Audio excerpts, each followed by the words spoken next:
Haymitch Abernathy wakes on the morning of the reaping in District 12. He briefly heads to the woods, where he works for a bootlegger, before heading to the meadow to spend some time with his beloved girlfriend, Lenore Dove.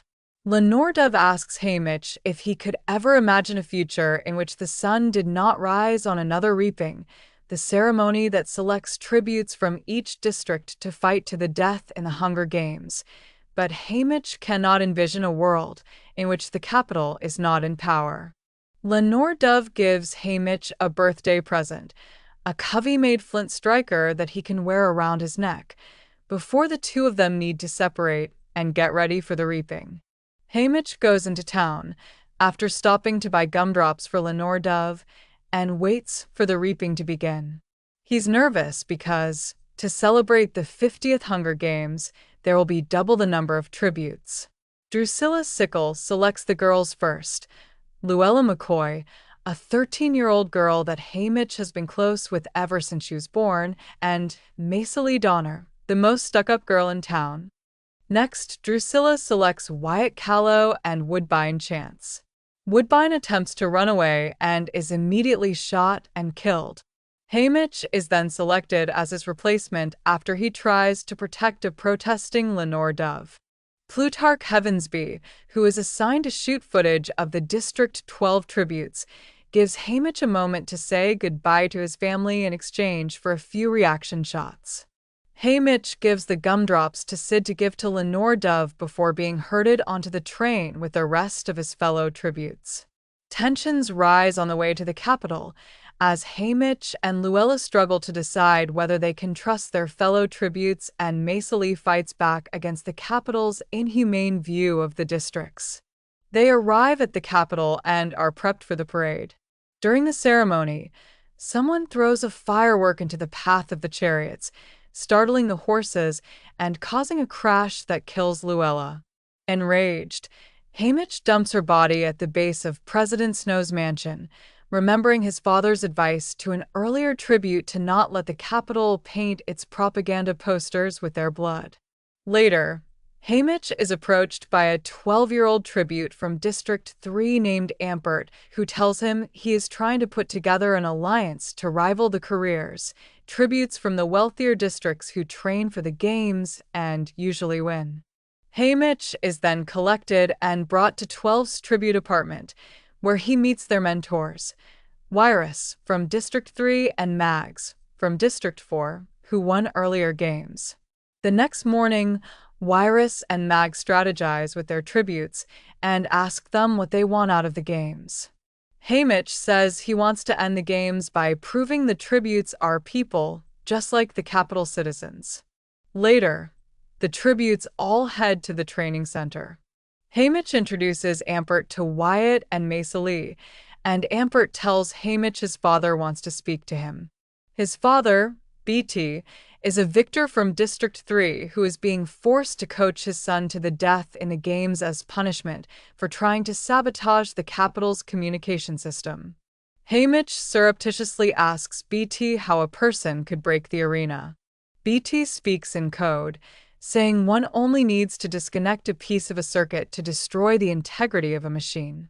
The tributes all head to lunch, and those from 12, 3, 7, 8, and 10 all sit together, while Ampert explains his plan.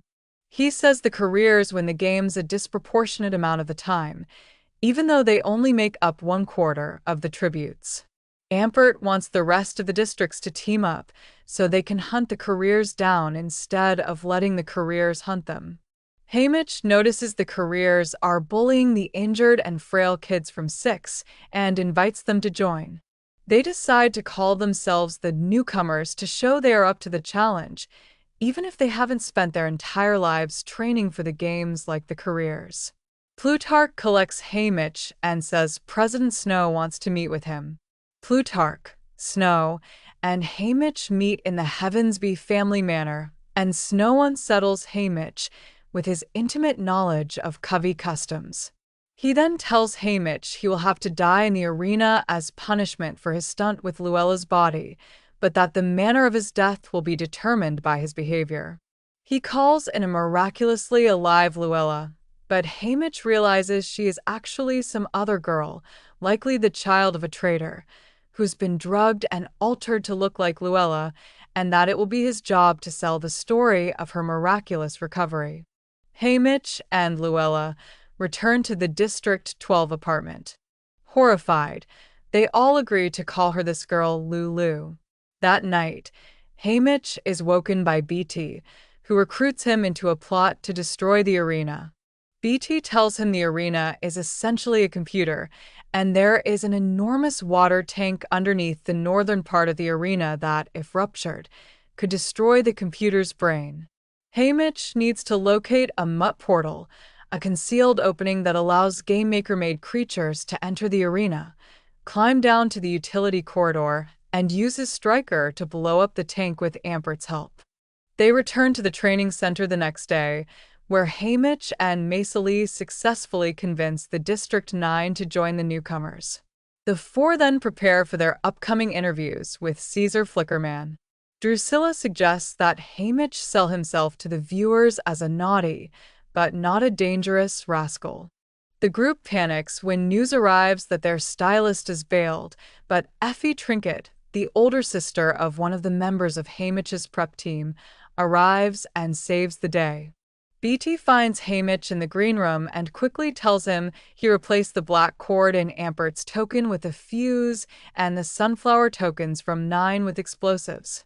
He begins to say that he replaced something else, too, but they are interrupted and the interviews begin. The careers try to make themselves look good while making the newcomers look bad, but the newcomers manage to come across as clever, eloquent, and united. Afterwards, Plutarch takes the 4 tributes from 12 back to his mansion to film additional footage. He pulls Haymitch aside and says he hopes to gain Haymitch's trust. He then hands Haymitch a phone with Lenore Dove on the other line.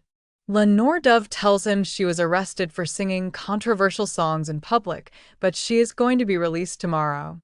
Haymitch makes her promise she will not do anything to get herself killed, and they exchange declarations of love before the connection is lost. Afterwards, Plutarch tells Haymitch the mutt portals in the arena will be concealed by berms of flowers. The 4 tributes are taken back to the apartment, and Haymitch upsets Maysalee and Wyatt by saying he is going to go off alone in the arena because the Capitol is targeting him. The next morning, all 48 tributes are taken to the arena, which resembles an idyllic meadow with a mountain on one side and woods on the other. Haymitch takes off after snagging a backpack filled with some food and supplies and starts to head north to look for mutt portals. He soon discovers that nearly everything in the arena is poisonous. That night, he learns that 20 tributes died in the bloodbath. Wyatt was one of them. Lulu finds him the next morning, but she is soon killed after breathing in poisonous pollen from a berm of flowers. Haymitch is then set upon by vicious butterflies but manages to follow them back to their portal and wedges a branch in its jaws before it can fully close. He is soon reunited with Ampert, and they are able to enact their plan. Haymitch manages to climb down the mutt portal and ignite the tank, but Ampert is killed by carnivorous squirrels. The arena starts to glitch shortly afterward, and he briefly celebrates before a backup generator outside the arena takes over. The next morning, Haymitch decides to try to escape from the arena and destroy the generator. He comes to a hedge at the end of the arena and attempts unsuccessfully to fight his way through the maze. He returns to the arena just in time to be ambushed by a pack of careers. He manages to take down 2 of them, but is nearly killed by the 3rd when Maysalee appears and kills his attacker with a poison dart. Haymitch and Maysalee decide to work together and share a heartfelt moment of camaraderie in which Haymitch says he has come to think of Maysalee as a sister. In the morning, Haymitch and Maysalee try to enter the hedge again, but they are thwarted. Later, they make a promise that one of them will win so that they can become the worst victor in history by refusing to play the Capitol's games. The next day, Haymitch convinces Maisily to help him get through the hedge by covertly telling her it's something he needs to do to get back at the capital. They manage to fight their way through, and they come to a 100-foot cliff, with the generator nestled in the rocks below. Maisily says they should leave, but Haymitch wants to stay because this stretch of ground is not part of the arena, and he wants to die in the real world. The two consider separating because the numbers are dwindling and they don't want one of them to have to kill the other. Maisily goes to get their food, and Haymitch kicks a rock off of the cliff while he waits. The rock bounces back. He realizes there is a force field around the generator.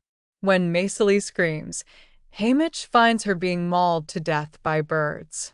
He holds her while she dies, and she locks her pinky around his, a final confirmation of their promise. Haymitch takes one of her necklaces as a memento and realizes that he, a career named Silka, and a young girl named Welly are the only ones left.